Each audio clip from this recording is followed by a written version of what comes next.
Hello. हाँ। हाँ।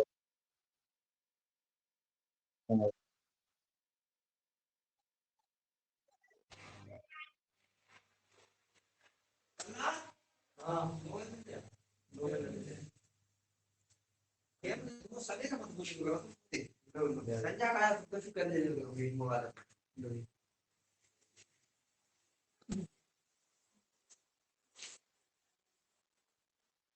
वो आखिर तो समझ से स्टार्ट कर।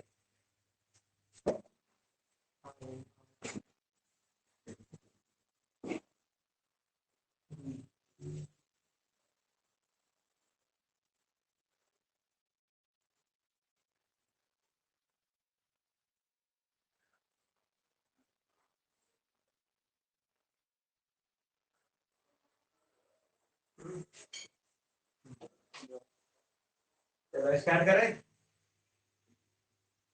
करें स्टार्ट। देखो, इंग्लिश ग्रामर की अपनी क्लास है। इंग्लिश ग्रामर में पहले सबसे पहले टॉपिक देख जैसे अपन टॉपिक कौन कौन से होते हैं। टॉपिक कौन कौन से होते हैं इंग्लिश ग्रामर में। इंग्लिश ग्रामर में अपन जब पढ़ेंगे पूरा टॉपिक पता होना जरूरी है बहुत। तो टॉपिक अपने सबसे पहले टेंस। टेंस के बाद पैसिव वॉइस। पैसिव वॉइस के बाद मॉडल। मॉडल के बाद प्रीपोजिशन। प्रीपोजिशन के बाद कंजक्शन। फिर उसके बाद नाउन। प्रोनाउन। प्रोनाउन के बाद एडवर्ब और adjective. Noun pronoun. Noun pronoun adjective adverb. फिर उसके बाद आते हैं नरेशन। Subject verb agreement.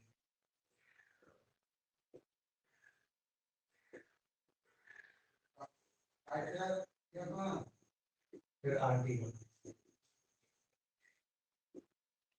अपने टॉपिक होते हैं। सबसे पहले टेंस। टेंस होता है काल, समय, जो हम पढ़ेंगे समय में। पैसिव वॉइस टेंस का ही रूप होता है। पैसिव वॉइस मतलब दूसरे तरीके से बोला जाता है। होता है टेंस ही है। टेंस का ही फॉर्म होता है। मॉडल होती है हेल्पिंग वर्ब। मॉडल भी पढ़ेंगे। इसमें प्रपोजिशन होता है। प्रपोजिशन का मतलब होता है कौन सी चीज कहाँ पर है उसकी पोजीशन बताना। इन, ऑन, अबाउट, ये प्रपोजिशन में आते हैं। कंजंक्शन दो सेंटेंस को, दो वाक्यों को जोड़ने में काम आता है कंजंक्शन। नाउन होता है नेमिंग वर्ड, जिस किसी का भी एक नाम है वो नाउन है। प्रोनाउन। प्रोनाउन नाउन का ही भाग होता है जहाँ पर नाउन की जगह पर प्रोनाउन यूज किया जाता है। प्रोनाउन भी हम बताएंगे। एडवर्ब। एडवर्ब होती है वर्ब की विशेषता बताने वाले जो शब्द होते हैं वो एडवर्ब कहलाते हैं। और एडजेक्टिव, नाउन प्रोनाउन एडवर्ब, ये सबकी विशेषता बताने वाले एडजेक्टिव कहलाते हैं। फिर इसके बाद आता है नरेशन। नरेशन होता है एक एक व्यक्ति ने दूसरे व्यक्ति से कहा, उसे कहते हैं नरेशन। दूसरे व्यक्ति ने किस प्रकार कहा और उसने क्या जवाब दिया, उसे नरेशन बोलेंगे। सब्जेक्ट वर्ब एग्रीमेंट होता है। सब्जेक्ट और वर्ब के बीच में जो एग्रीमेंट होता है, कौन सी वर्ब किस सब्जेक्ट के साथ आनी चाहिए, वो सब्जेक्ट वर्ब एग्रीमेंट में आता है। उसके बाद आर्टिकल। आर्टिकल ए एंड का यूज होता है और उसे भी हम देखेंगे। तो सबसे पहले आज हम स्टार्ट करने वाले हैं टेंस से। पहला सबसे पहला अपना टॉपिक है वो टेंस है।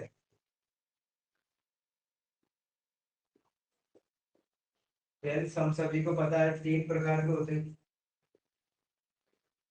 प्रेजेंट टेंस, पास्ट टेंस और फ्यूचर टेंस। प्रेजेंट का हम सभी को पता है वर्तमान काल, हिंदी में बोलते हैं वर्तमान। पास्ट को बोलते हैं भूतकाल, भविष्यकाल। फ्यूचर को बोलते हैं भविष्यकाल। वर्तमान मतलब जो अभी चल रहा है तो अपना प्रेजेंट है। और जो बीत गया है कल की बात भूतकाल में चली जाएगी और जो भविष्य आने वाला है इसे हम फ्यूचर कहते हैं। इन सभी के चार पार्ट्स और होते हैं।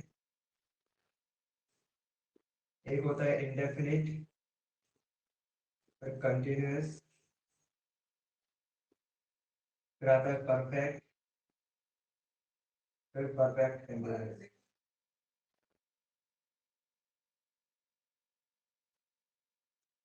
इंडेफिनिट, कंटिन्यूअस, परफेक्ट और परफेक्ट कंटिन्यूअस, ये प्रेजेंट में भी चारों पढ़ेंगे, पास्ट में भी चारों पढ़ेंगे हम और फ्यूचर में भी इन चारों को पढ़ेंगे। इस प्रकार से तीन तीन अपने टेंस हो गए और जो तीनों के प्रकार हो गए चार। तो इस प्रकार से हमारे पूरे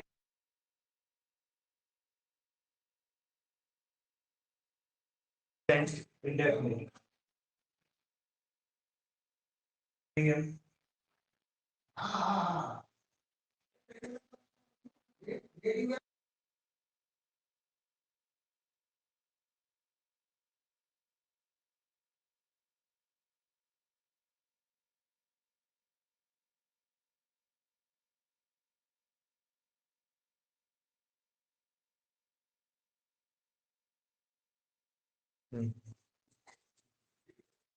जो प्रेजेंट इंडेफिनिट टेंस है, प्रेजेंट इंडेफिनिट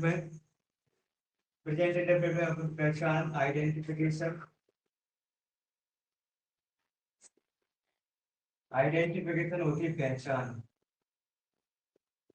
जब भी प्रेजेंट इंडेफिनिट टेंस आएगा तो हम पहचान कैसे करेंगे, उसकी एक पहचान होती है। जब भी लास्ट में हिंदी में ता है, ती है, ते है, ती हूँ या फिर ता हूँ, इस प्रकार के बात के जब लास्ट में आ जाए सेंटेंस के तो हमें पहचान यही हम इसकी ताय ती ये ते है, ये आ जाए इस प्रकार के तो पहचान लेंगे कि ये प्रेजेंट इंडेफिनिट का टेंस है। इसी प्रकार इसका फॉर्मूला होता है, बनाने का तरीका क्या होता है, फॉर्मूला स्ट्रक्चर होता है इसका, सब्जेक्ट, फिर वर्ब, फिर ऑब्जेक्ट। अपना इंग्लिश का बेसिक फॉर्मूला होता है, सब्जेक्ट आते हैं सबसे पहले, फिर वर्ब, फिर ऑब्जेक्ट। सब्जेक्ट की हम वर्ब की यहाँ पर फर्स्ट फॉर्म लाएंगे हम, सब्जेक्ट, वर्ब और ऑब्जेक्ट। ये तीन हमें बहुत जरूरी है। अगर हम टेंस को पढ़ना चाहते हैं, इंग्लिश को पढ़ना चाहते हैं, सब्जेक्ट हमें पता होना जरूरी है, वर्ब पता होना जरूरी है और ऑब्जेक्ट क्या होता है ये भी पता होना जरूरी है। तो सबसे पहले हम इन तीनों को जान लेते हैं कि सब्जेक्ट क्या होता है, वर्ब क्या होती है और ऑब्जेक्ट क्या होता है। उसके बाद हम फॉर्मूले को देखेंगे क्या होता है। तो सब्जेक्ट जो होता है हमारा, सबसे पहले हम सब्जेक्ट की बात करें।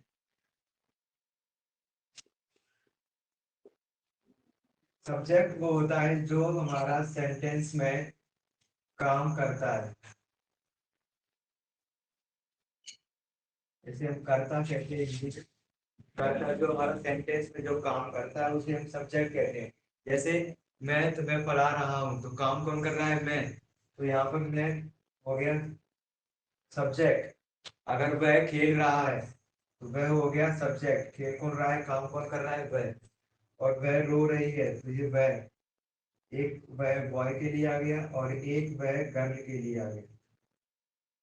अगर मैं बोलूं वे दौड़ रहे हैं तो वे सब्जेक्ट हो गया, हम पढ़ रहे हैं हम सब्जेक्ट हो गया, तुम सब्जेक्ट हो गया।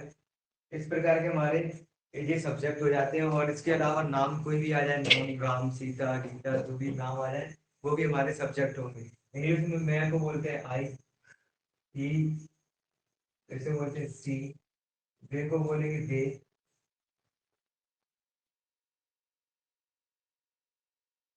हमको बोलते हैं दी और तुमको यू।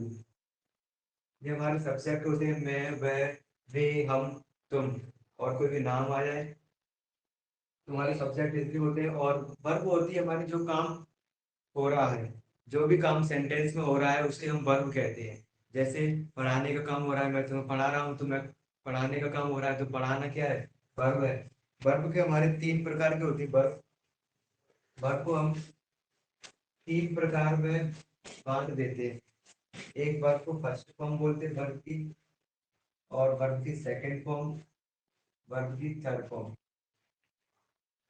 जैसे खेलना, खेलना हमारी एक वर्ब है। खेलने को प्ले बोलते हैं, first form play, second form played और थर्ड फॉर्म भी प्ले। तीन फॉर्म बांट देते हैं, first form, second form, third form. First form को बोलते हैं हम प्रेजेंट फॉर्म।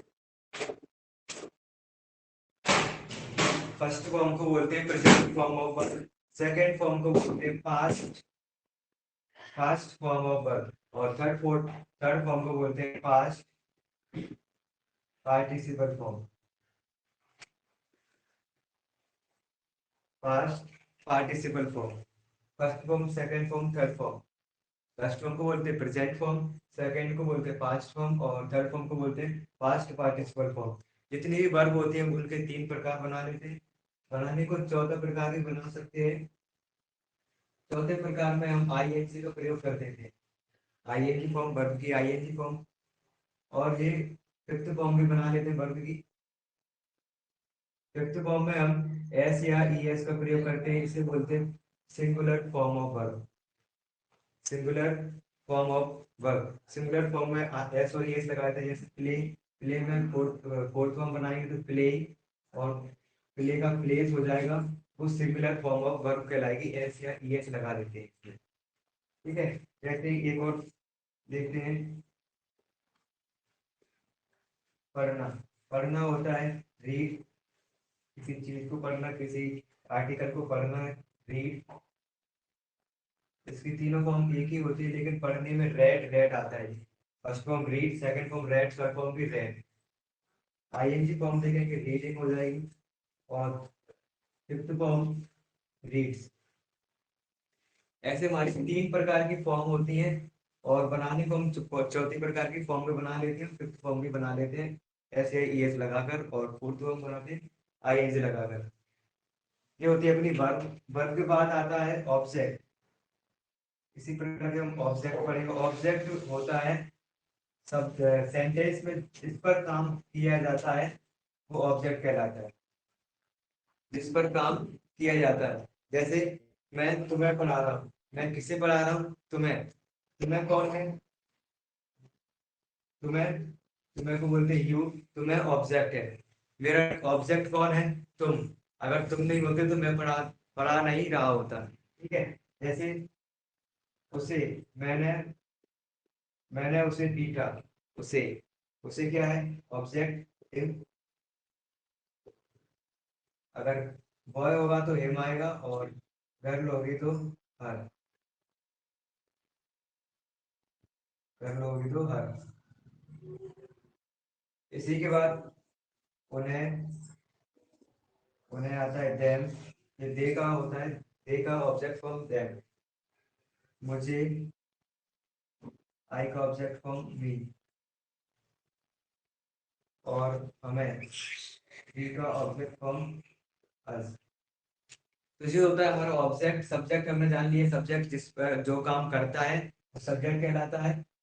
और वर्ब जान लिया हमने, जिस जो काम, सेंटेंस में जो भी काम हो रहा है वो वर्ब कहलाती है। और ऑब्जेक्ट होता है जिस पर काम हो रहा है, जिस किसी के पर ही काम हो रहा है वो ऑब्जेक्ट कहलाएगा। इन इनके अलावा कोई नाम भी आ सकता है। जैसे मैं पेन से लिख रहा हूँ तो किससे लिख रहा हूँ? पेन से, ऑब्जेक्ट पेन है। मैं बोर्ड पर लिख रहा हूँ, ऑब्जेक्ट मेरा बोर्ड है। कोई भी नाम भी आ सकता है, नाउन भी आ सकता है। इस प्रकार सब्जेक्ट, वर्ब और ऑब्जेक्ट। यहाँ पर हम फॉर्मूला पढ़ेंगे प्रेजेंट इंडेफिनिट का, सब्जेक्ट, वर्ब और ऑब्जेक्ट। यहाँ पर सब्जेक्ट का सिंगुलर फॉर्म आता है। सब्जेक्ट वर्ब की फर्स्ट फॉर्म आती है, इसके साथ एस या ईएस लगा देते हैं। जब एक एस या ईएस हम एक कंडीशन पर लगाते हैं, हर किसी के साथ नहीं लगाएंगे। जब सब्जेक्ट ही, सी, इट या फिर कोई एक नाम होगा, ही, सी, इट कोई एक नाम होगा, तब हम वर्ब में, वर्ब के साथ एस या ईएस जोड़ देते हैं। मतलब कि ये सब सिंगुलर नाउन है, ये सब ये सब सिंगुलर है, सिंगुलर सब्जेक्ट है। सिंगुलर सब्जेक्ट के साथ सिंगुलर वर्ब यूज करनी है। और सिंगुलर वर्ब यूज कर, सिंगुलर वर्ब बनाने के लिए हम वर्ब में एस या ईएस जोड़ देते हैं। इसलिए ये कंडीशन लगती है ऐसे ये तभी जोड़ेंगे जब सब्जेक्ट होगा ही सी इट और कोई एक नाम आ जाए, सिंगल नाम आएगा तो सिंगुलर सब्जेक्ट के साथ सिंगुलर वर्ब आएगी। अगर इनके साथ यू आ जाए, इन्हीं की जगह पर यू आ जाए, बी आ जाए, दे आ जाए, या फिर एक से अधिक कोई भी नाम आ जाए, एक से अधिक कोई भी नाम आ जाए तो वर्ब की फर्स्ट फॉर्म आएगी अकेली, एस या ई एस हम इनके साथ नहीं लगाते। इतनी बात क्लियर है, आगे बढ़ते हैं।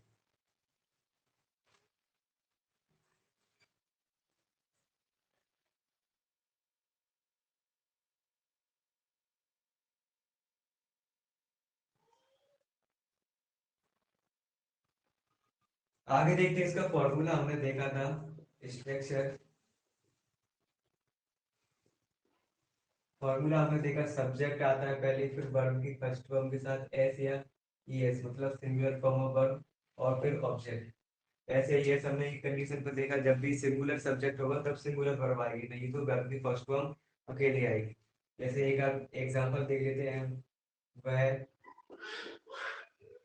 रोज हमें मिलता है, वह रोज हमें मिलता है। तो इसमें काम कौन कर रहा है, काम कौन कर रहा है, वह जो काम करता है वो हमारा सब्जेक्ट कहलाता है। तो क्या क्या कर रहा है, वह मिलने का काम कर रहा है, वह हमें मिलता है, तो मिलने का काम कर रहा है जो हमारी वर्ब हो गई। और किसे मिल रहा है, हमें मिल रहा है, हमें ऑब्जेक्ट हो गया। रोज क्या है, रोज अदर वर्ड में जाएगा, रोज अदर वर्ड में जाएगा, पहले सब्जेक्ट आएगा सबसे पहले। फॉर्मूला के अकॉर्डिंग सब्जेक्ट, सब्जेक्ट हमारा वह को हम इंग्लिश में बोलते हैं ही सिंगुलर नाउन है, सिंगुलर सब्जेक्ट है, और सिंगुलर सब्जेक्ट के साथ वर्ब में एस या ई एस लगाते हैं। इसके बाद वर्ब वर्ब होती है मीट, मीट के साथ एस लगा दिया हमने, मीट्स। फिर किसे मिलता है, हमें, हमें को बोलते हैं अस। कहाँ मिलता है, रोज, रोज को बोलते हैं डेली, वह हमें रोज मिलता है। He meets us daily, subject हो गया, वर्ब हो गई, और ऑब्जेक्ट हो गया, इसी अदर वर्ड में चला जाएगा। अदर वर्ड जब भी आता है तो उसे अदर वर्ड लास्ट में लिख देंगे। ठीक है, जैसे ही वे क्रिकेट खेलते हैं, वे क्रिकेट खेलते हैं, वे काम कौन कर रहा है, वे क्रिकेट कौन खेल रहा है, वे तो सब्जेक्ट हो गया वे। और क्या काम कर रहा है, खेलने का, वे क्रिकेट खेलते हैं तो खेलने का काम कर रहा है, वर्ब हो गई। और क्या खेल रहे हैं, क्रिकेट, ऑब्जेक्ट उनका क्रिकेट है। तो सबसे पहले आएगा दे, सब्जेक्ट, सब्जेक्ट के बाद आएगा वर्ब, वर्ब हमारे खेलना, खेलने को बोलते हैं प्ले, प्ले के बाद है ऑब्जेक्ट, ऑब्जेक्ट हमारा क्रिकेट, क्रिकेट लिख दिया। अगर अदर वर्ड होता है, वे रोज क्रिकेट खेलते हैं, वे मैदान में क्रिकेट खेलते हैं, तो अदर वर्ड भी आ जाता है, लेकिन अदर वर्ड है नहीं, तो यहाँ पर ही हम खत्म कर दे प्ले क्रिकेट। प्ले के साथ हमने एस या एस कुछ भी नहीं लगाया, क्योंकि दे क्या है, दे सिंगुलर नाउन, सिंगुलर सब्जेक्ट नहीं है, दे प्लूरल सब्जेक्ट है, तो दे के साथ हमने एस या एस नहीं लगाई, प्ले क्रिकेट डायरेक्ट लिख दिया। ठीक है, इतना समझ में आ गया। एक और देख लेते हैं नाम के साथ, जैसे करण, करण मुझे कहता है, करण मुझे कहता है, करण सब्जेक्ट कौन है, करण कौन कह रहा है मुझे, करण, करण कह दिया सब्जेक्ट। अब वर्ब क्या है, कहना, करण मुझे कहता है, करण क्या करता है, कहता है, कहने को बोलते हैं से के बाद किसे कहता है, मुझे, मी, करण से मी। अब करण क्या है, एक नाम है, एक सिंगल नाम है करण, करण के साथ लग जाएगा एस, करण सेज मी, करण सेज मी, करण सेज मी हो गया। अगर दो नाम आ जाए, दो नाम कैसे आएंगे, दो नाम जैसे रोहन और सुमित, रोहन और सुमित स्कूल में मस्ती करते हैं, रोहन और सुमित। अब देख रहे हैं, रोहन और सुमित ये दोनों सब्जेक्ट है, ये दोनों सब्जेक्ट है और ये सिंगुलर नहीं है, दो अलग अलग सब्जेक्ट है। तो ये दो हो गए, एक से ज्यादा हो गए। एक से ज्यादा के लिए रोहन एंड सुमित, रोहन एंड सुमित। एक से ज्यादा हुआ तो मस्ती करना वर्ब है अपनी, वर्ब के साथ एस या ईएस हम नहीं लगाएंगे, वर्ब डायरेक्ट लिख देंगे hang out. Hang out in, कहाँ पर, एक स्कूल में, हैंग आउट इन स्कूल।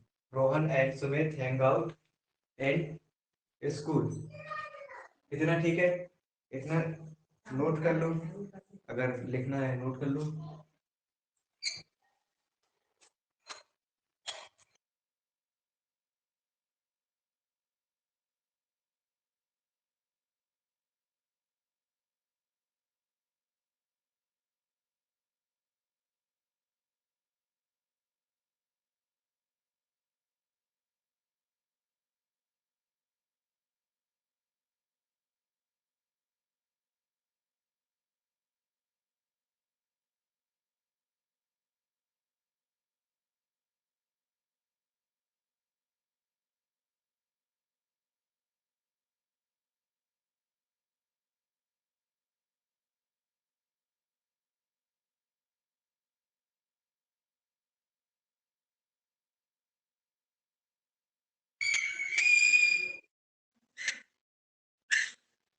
ठीक है, इसके बाद नेगेटिव पढ़ेंगे। नेगेटिव, अभी तक जो सेंटेंस दिए हैं हमने, अब वह रोज हमें मिलता है, ये अफर्मेटिव सेंटेंस कहलाते हैं। अफर्मेटिव मतलब सिंपल वाले, अफर्मेटिव सेंटेंस कहलाते हैं। अफर्मेटिव मतलब सिंपल वाले सेंटेंस कहलाते हैं, सिंपल वाले।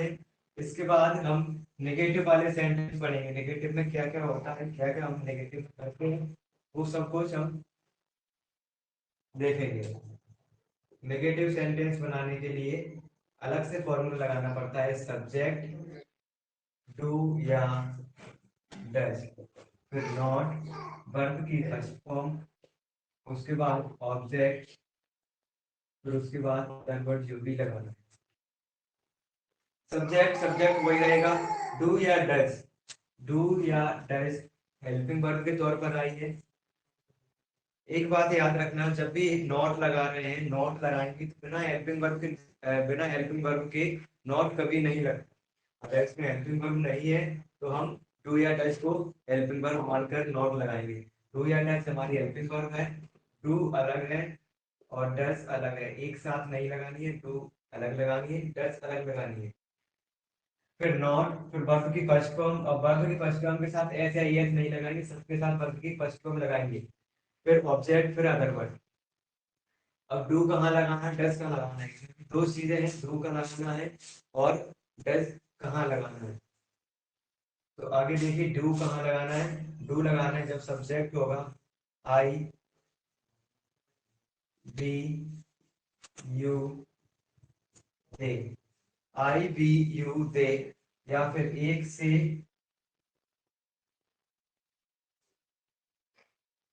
से अधिक, आई आई बी यू दे, या फिर एक से अधिक जब भी सब्जेक्ट आएगा तो हम डू लगाएंगे।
जो सब्जेक्ट होगा आई वी यू दे, या फिर एक से अधिक कोई भी नाम आ जाए तो हमारा सब्जेक्ट होगा।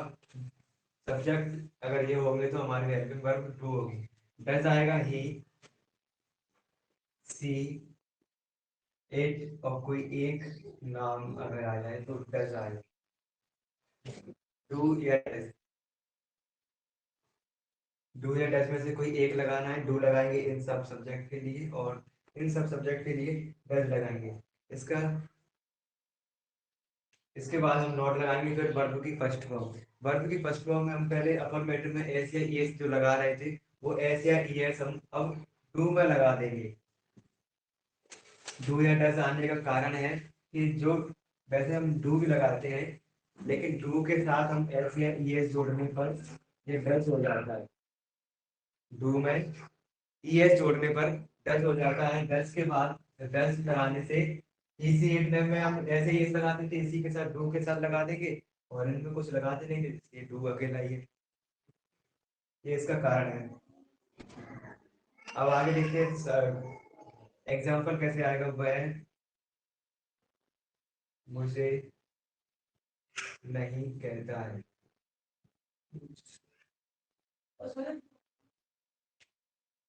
वह मुझे नहीं कहता है, नेगेटिव मुद्रा होता है नहीं। नहीं वाला जब भी सेंटेंस आएगा हिंदी में ऐसा लिखा आएगा, और इंग्लिश में हम बनाएंगे इस फॉर्मूले से। सब्जेक्ट है वह, ही के साथ हम लगाएंगे डू, ही के साथ हम डू लगा देंगे और ई एस लग जाएगा तो डज हो जाएगा। डज, डज के साथ फिर नॉट, फिर वर्ब है कहना, कहने को बोलते हैं हम से। किसे नहीं कहते हम, मुझे। ही डज नॉट से मी, ही डज नॉट से मी, वह मुझे नहीं कहता है। डू या डज लगा दिया। अब ऐसे ही एक और सेंटेंस देख लेते हैं। हम तुम्हें नहीं जानते हैं।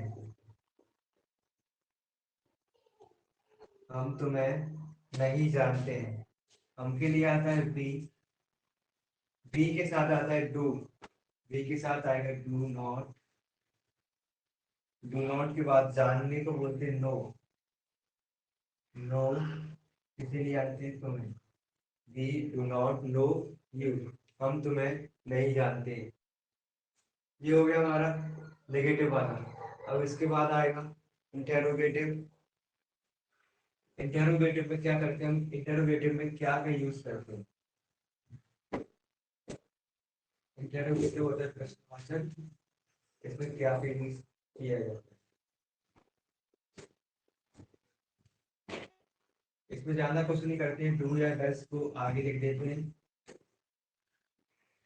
फिर उसके बाद सब्जेक्ट, वर्ग की फर्स्ट फॉर्म, ऑब्जेक्ट, और फिर अदर वर्ग के बाद उसमें क्वेश्चन मार्क।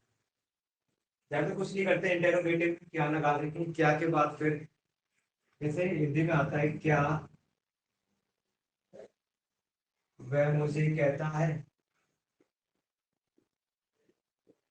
क्या वह मुझे कहता है। तो क्या के लिए हमें वॉट, वॉट वगैरह लगाने की कुछ आवश्यकता नहीं है। क्या के लिए अगर डू जैसे ही के साथ डज लगता है, डज आगे लगा दिया, बस ये क्या का काम करेगा, क्या का काम डज करेगा। फिर ई कहने को बोलते हैं से, किसे कहता है, मुझे। डज ही से मी, क्या वह मुझे कहता है। क्या हम तुम्हें जानते हैं, क्या हम तुम्हें जानते हैं, क्या हम तुम्हें जानते हैं। क्या के लिए आ जाएगा हम के साथ लगाते हैं डू या डज, हम के लिए लगाते हैं डू।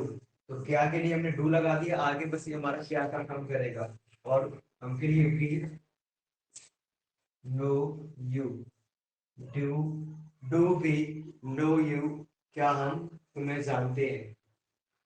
ये हमारा इंटरोगेटिव हो गया। अब इसके बाद आता है इंटरोगेटिव और नेगेटिव दोनों साथ में, इंटरोगेटिव प्लस नेगेटिव से कहते हैं।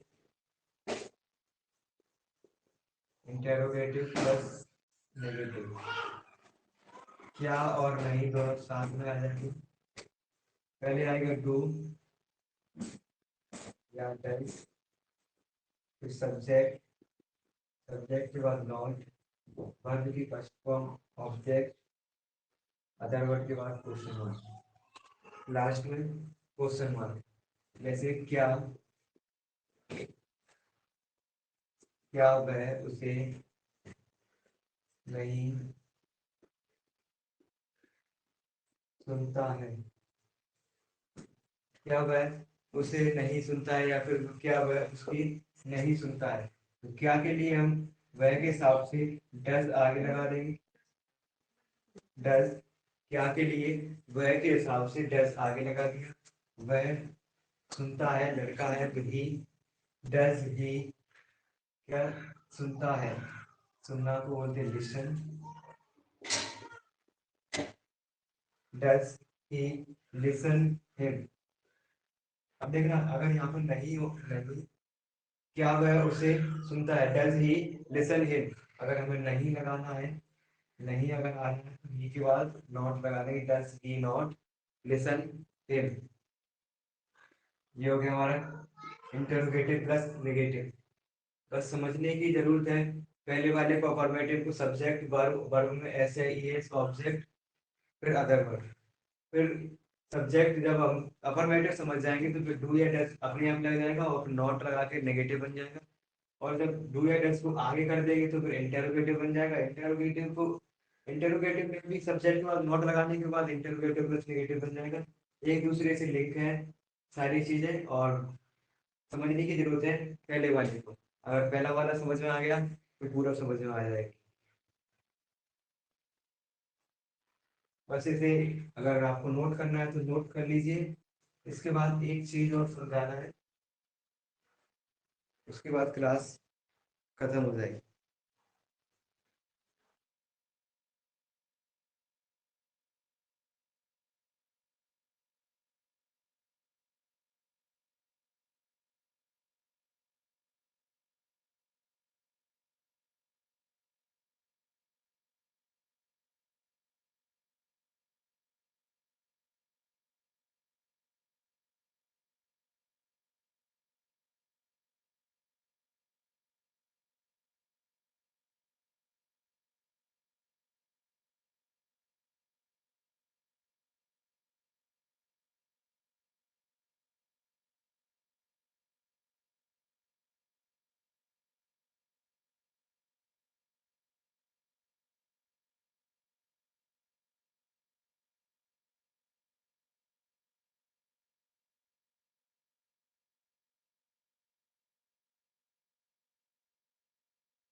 ये नोट कर लिया तो इसके बाद हम एक चीज, एक बात और बताना है।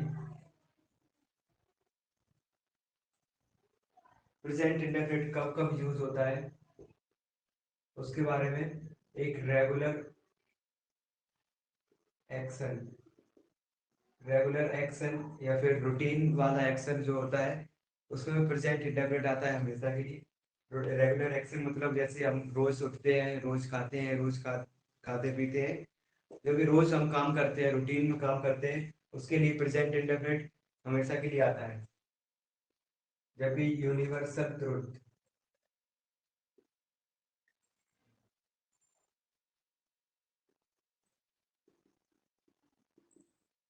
यूनिवर्सल ट्रुथ की बात हो गई, सार्वभौमिक सत्य जिसे बोलते हैं, सार्वभौमिक सत्य यूनिवर्सल ट्रुथ। जैसे सूर्य रोज उगता है, सूर्य रोज पश्चिम से उगता है, सूर्य रोज पूरब से उगता है, सॉरी पूरब से उगता है। तो ये सार्वभौमिक सत्य है, यूनिवर्सल ट्रुथ है। इसके लिए हमेशा प्रेजेंट इंडेफिनिट आएगा। इस आगे है हैबिट, डेली जो हैबिट हमारी प्रेजेंट की हैबिट है, जैसे हम क्रिकेट खेलते हैं, क्रिकेट हमारी हैबिट है, साइकिलिंग हमारी हैबिट है, जो भी हमारी हैबिट है उसके लिए प्रेजेंट इंडेफिनिट आएगा। इन चीज़ों के लिए प्रेजेंट इंडेफिनिट का यूज किया जाता है। बस इतना ही प्रेजेंट इंडेफिनिट में है। आगे हम कल की क्लास कंटिन्यू करेंगे 8:30 बजे से, और कल हम पास्ट इंडेफिनिट शुरुआत करेंगे। कल हम पास्ट इंडेफिनिट को पढ़ेंगे। बस आज की क्लास यहीं पर समाप्त होती है। मिलते हैं कल 8:30 बजे।